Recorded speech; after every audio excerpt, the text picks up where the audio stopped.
Gisugdan sa kagamhanan sa dakbayan sa Dumaguete ang pagtukod og Coastal Road and Shoreline Protection Project sa parte sa SL Teves, Barangay Kalindagan. Gisiguro sa lokal nga kagamhanan nga mahimong luwas og hapsay ang pag-agi sa katawhan sa maong dalan padulong sa mga duol nga tunghaan og sa National Highway. Ang mga molupyo sa Purok Solid ang hilabing unang makabenepisyo sa maong proyekto. Dili na mabalaka ang mga ginikanan nga mabasa sa balod ang ilang mga bata samtang nagpadulong sa mga tunghaan tungod kay gipalapdan o giayo na sa kagamhanan ang dalan na ilang pirming maagian. Dako kay tabang namo, katong panahon nga maabot ang dagat, mutuyok mi paingon sa Robinson. Balik gutong layua para namo.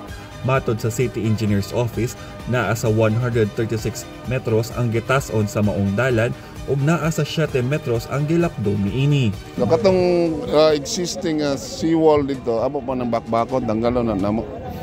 Nya kay mo kaning mga alignment nga ang bag-ong wave deflector kaning shoreline protection mo na siya mudag abot dito sa tumoy. Sa Hunyo gitakda nga mahuman ang pagtukod sa maong dalan. Gikan sa Dumaguete City, Negros Oriental, kini si Roy Lamotan sa PIA alang sa MBCV.